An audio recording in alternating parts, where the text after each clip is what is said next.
Hello and welcome back to another episode of Behind the Story. I'm your host, Eli Sherman, joined as per usual by my co-host, Dan McGowan of the Boston Globe. And Dan, we have a lot we're trying to get through today. Yeah, and we have a really good guest, and it's kind of like a home field advantage for us over here now because there's going to be two Globe people against one measly WPRI person. I know, I feel outnumbered. And without further ado, we will bring in our guest, Ed Fitzpatrick of the Boston Globe, Rhode Island Bureau, also host of the great podcast, Rhode Island Report. Ed, welcome to the show. Hey, Eli, thanks for having me. So we wanted to have you on, not just because you're a great reporter and have been in this market for a long time, but because you've done some terrific reporting recently on the controversy that's been sort of bubbling up. Well, it's definitely spilled over, but at this point at Smithfield High School. So maybe just to set the stage, you could explain to us exactly what's going on and what your coverage has entailed. Sure. In early October, we had a story about how several players on the Smithfield High School football team had been suspended for the entire season because an investigation into a report of antisemitism and hazing had found inappropriate conduct, according to the superintendent, Dawn Bartz, in Smithfield. So we wrote about that, and then a week or so later, we followed up with another story about how the players are back on the team. The season hadn't ended. They were still playing football, just played against Situate on Friday night. But the 5 players were back on the team, reinstated. The superintendent wasn't saying why, but the Jewish Alliance of Greater Rhode Island and other Jewish organizations were very upset because they said this sent a bad example of changing the discipline and what message should it send to the community, to the kids, to the students. So we've been following up on that, and there's been a lot of activity with the town council. We had 2 town council members calling for the superintendent to resign. We had I was back in Smithfield for a 5.5-hour meeting the other night of the school committee where they went into executive session for 3 hours, left everybody sitting there, but it was 250 people. Like, this has been a big deal in the community. Everybody stayed. Very hungry, but they stayed, and they came out and said they were going to have the school department's attorney, the law firm, investigate how the administration had handled the matter, and the superintendent, Bartz, 2 days later was placed on administrative leave. Okay, so just to summarize, we have a controversy that comes out, allegations of anti-Semitism, but students who were originally suspended put back on the team. Closed door meeting, 3.5-hour, 4-hour meeting, 5-hour meeting. They're giving me flashbacks to covering Waltham School Committee way back when. Yeah. And then the superintendent is now on leave, and the Attorney General's office is also involved. In addition, that's a good point. In addition, the parents of the player who was hazed filed a complaint with the Attorney General's office. Okay. And they're investigating, and it says that he was hazed because of his religion, because he's Jewish. Okay. Now, you said this has kind of caught the entire town, right? You're getting 250 people to show up at council meetings and school committee meetings. That is not a normal thing. But this especially kind of has sort of place close to your heart in some ways because you're from Smithfield. Yes, right? And so talk a little bit about what it's like to cover a controversy in the place you grew up and know very well. I mean, you're very proud of your Smithfield upbringing. Oh, sure. I grew up in Greenville. It was part of Smithfield.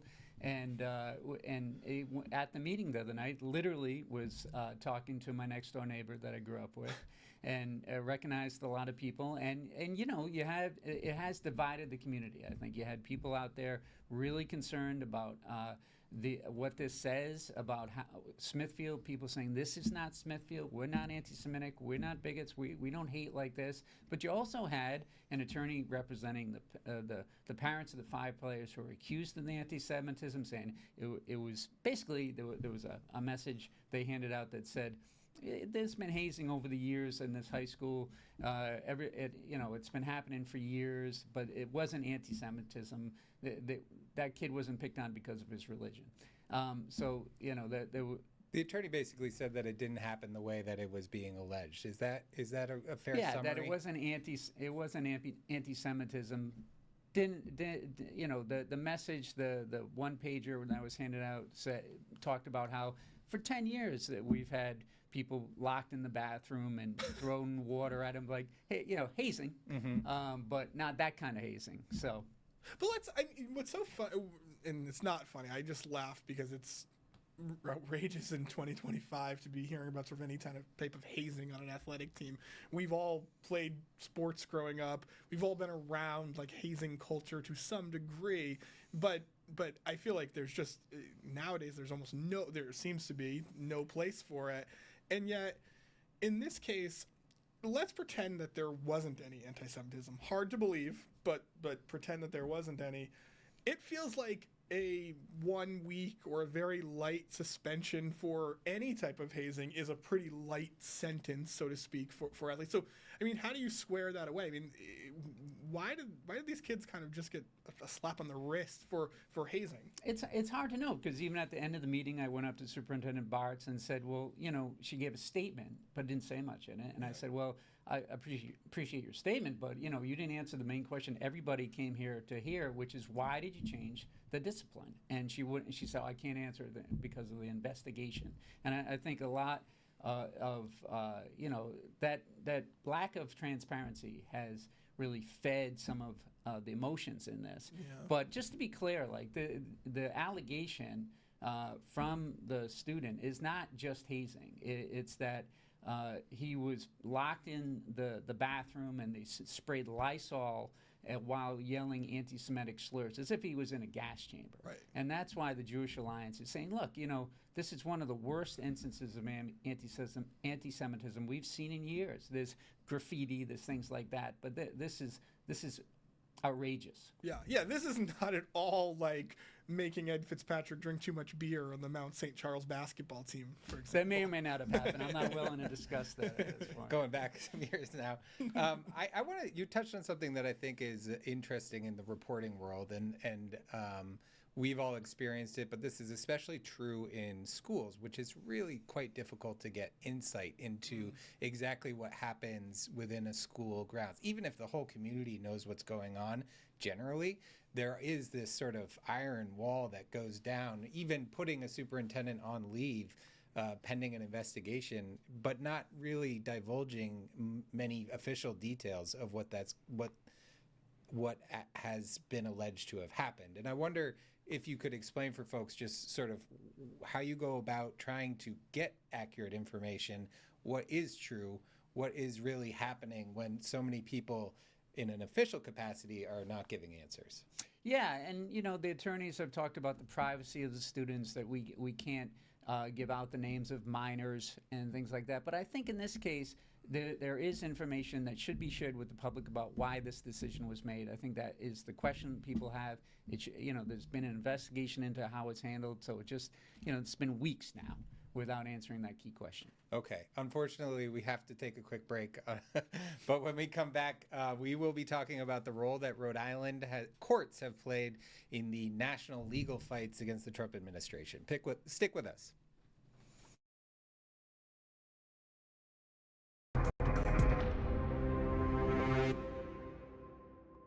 Hello and welcome back to Behind the Story. I'm your host, Eli Sherman, joined by my co-host, Dan McGowan of the Boston Globe.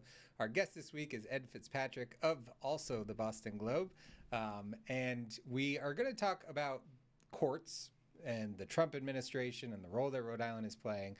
But Dan had a burning desire to ask one more question on our previous topic, which was about allegations of anti-Semitism in the Smithfield High School community. Go ahead. And the thing that I'm most surprised about in this whole reporting, at least, and I have, forgive me if I've missed it, but has there been any comment at all or anything out front from the Smithfield football coach? No, I have not seen the football coach quoted. I haven't seen the athletic director quoted.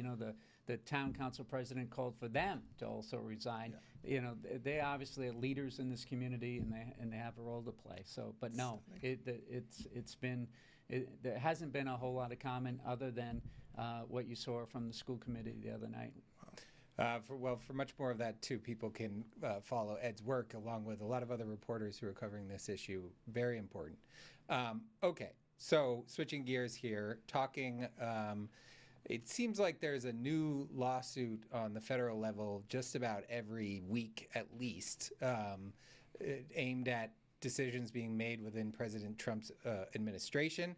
And a lot of them happen to be landing in Rhode Island, and a lot of them happen to be landing in front of Judge John McConnell. Can you tell us a little bit about what is going on with legal lawsuits and Rhode Island? Yes, all roads lead to Rhode Island, as I've often said, and certainly with a lot of the lawsuits being filed challenging Trump administration policies, they've been filed in Rhode Island. We've done a story, me and Amanda Milkovich, my colleague, wrote about why that is. And it really came into focus in the last few weeks when one of the key lawsuits, not the only one, but one of the key lawsuits over food stamps was filed before the chief judge in the U.S. District Court in Rhode Island, Jack McConnell. And he... and this is something that really affects a lot of people's lives. 42 million people rely on food stamps. And with the government shutdown, the funding stopped. And he issued an order saying you can't stop it.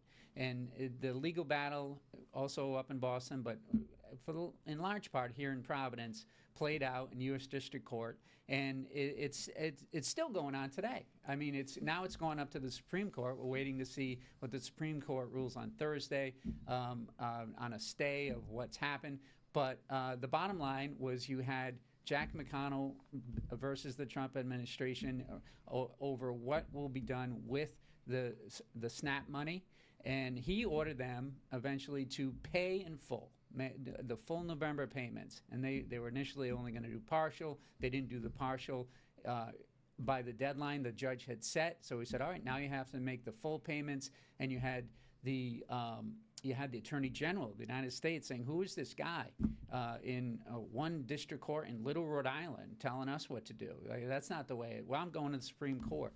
And that guy is Jack McConnell. Well, what makes this messy from a partisan standpoint, right, is that there is some truth to the idea that Judge McConnell, has certainly a Democrat. Judge McConnell's a Democrat, let's face it, right?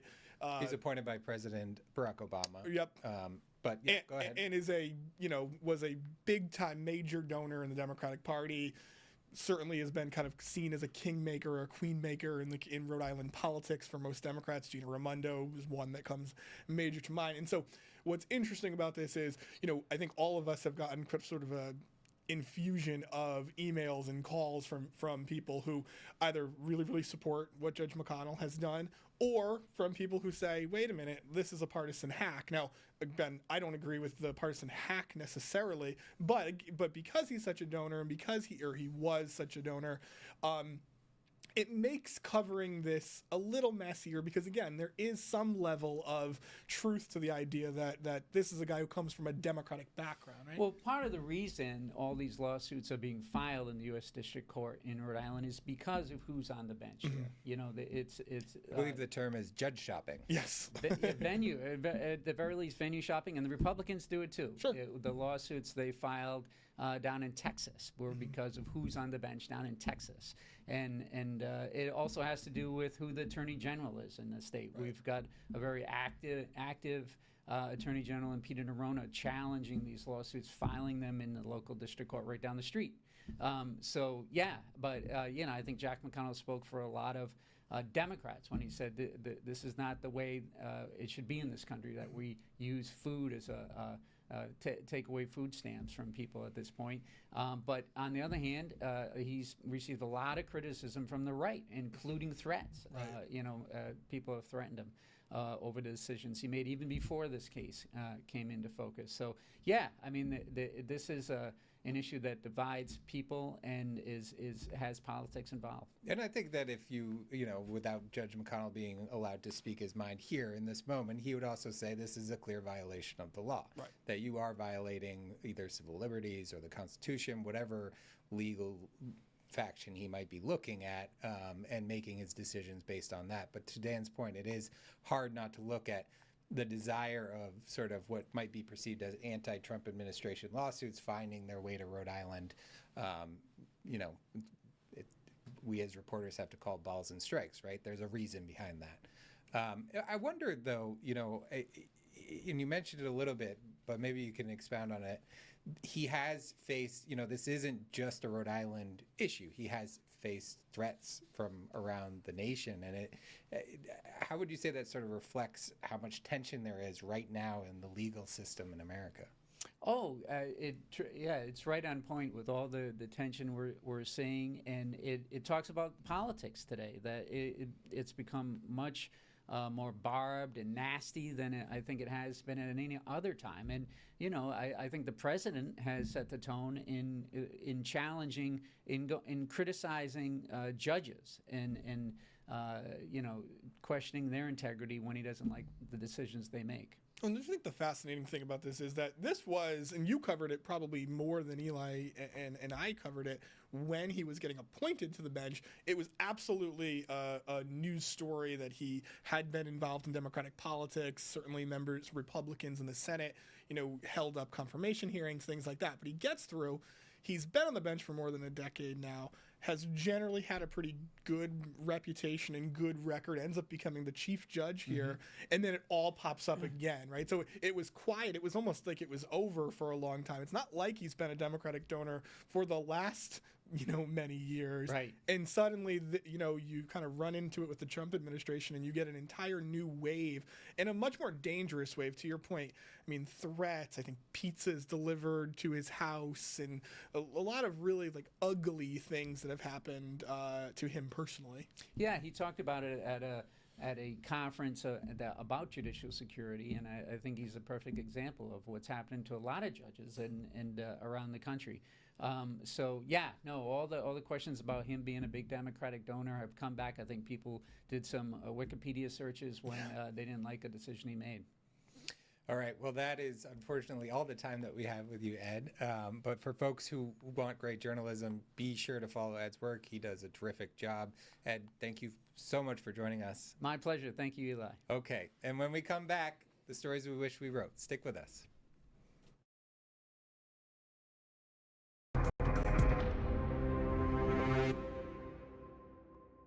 Hello and welcome back to Behind the Story. I'm your host, Eli Sherman, here with my co-host, Dan McGowan of the Boston Globe. We are entering into the final segment of our show where we talk about other great reporting that's happened across the region and how we wish we had actually wrote those stories. So, Dan, you have a very interesting one, New England based. So take it away. Yeah, in the region, but at the very, very top of the Northeast region, or New England region, Kimberly Cruzy, who is actually a Rhode Island-based AP reporter. She covers Rhode Island for the AP, tracked down the tattoo artist in this bonkers story out of Maine. There's a candidate running for U.S. Senate, Graham Plattner, who had this tattoo on his chest that he says he got in Croatia.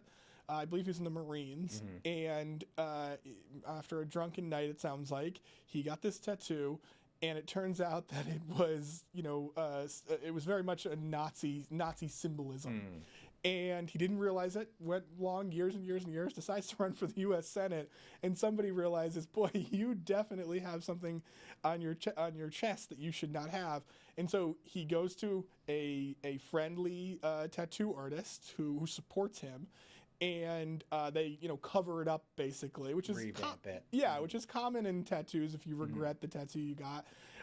And she tracked down the actual tattoo artist who told her about getting the call and admitted, yeah, I'm a supporter of his, and it's not that uncommon to have people who regret it. Again, it is uncommon, and the debate is still up for whether or not he actually knew or not. I think it's going to dog him for the rest of this Senate campaign at the very least. Yeah, I it sort of sounds like a bad movie out of the 90s or it's like The Hangover, right? Yeah, you wake up and you're like, what is that pain on the side of my back?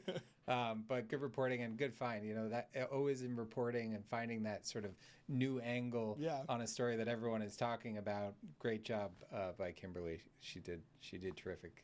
work there. I have one from our friends over at the New Bedford Light. Oh, yeah. It is called Grassroots Movement Takes on Eversource. And this is it's a South Coast grassroots organization called Citizens Against Eversource. And it's they're pushing to change how Massachusetts utilities charge their customers. And I am a sucker for utility stories. I just think that that's one of the most fascinating things that affects all families. And everyone is confused about how they get their bills and what exactly is being charged. So this group has actually got, I believe, 3 ballot initiatives that they're trying to get into the next election, making sort of energy efficiency fees optional, eliminating extra charges, and opting out of smart meters. So these different things that have an ability to jack up your prices, they're just on your bill. And this group is looking to have more choice in terms of what can and can't, or a customer can choose to pay for. And we were talking offline about how the New Bedford Light's doing just such amazing work. And the fascinating thing about Massachusetts, and we've talked about this a couple of times on the show over the last several months, is Massachusetts always has these wacky ballot initiatives that are coming up all the time. I'm so glad there's a news outlet like the New Bedford Light to actually cover these things and tell us what's happening. I know. It's fun looking at, because, we're in Rhode Island. We, of course, cover Massachusetts politics as they relate to the Bristol County, but it's fun seeing those different ballot initiatives pop up, and you think, wow, how did that get here? But this is a very focused effort, and the reporter was Abigail Pritchard, I should mention. Oh, yeah. Really well done, in-depth story. People should go check it out. You had another one. Yeah, Antonia Farzan, our friend at the Providence Journal, had a fun story about, fun is not the right appropriate word, but it's taking a look at timely story and a good angle for this whole crisis around SNAP benefits. And she tried to live essentially off of a SNAP budget for a week, which is essentially $6 a day. And what Antonia found out was how difficult it is just to do it in general, but then more importantly, perhaps, how to do it on sort of a healthy diet. She pointed out a couple of times in the article that there's probably a way to do this a little bit easier if you buy kind of processed food, easier to keep fresh or to freeze and things like that. But really thoughtful story. Yeah, and it reminds me of sort of the participatory journalism of years past. Yeah. That is all the time that we have, folks. So we're gonna have to wrap it up. I have one more from Ethan Shorey of the Valley Breeze, looking at controversy in North Providence. Lovely story that he always does such a great job there. But if you want to check out this episode or any other, you can go to our website or on YouTube. You can also download this as a podcast. For now, for Dan McGowan, I'm Eli Sherman. Thank you for watching Behind the Story.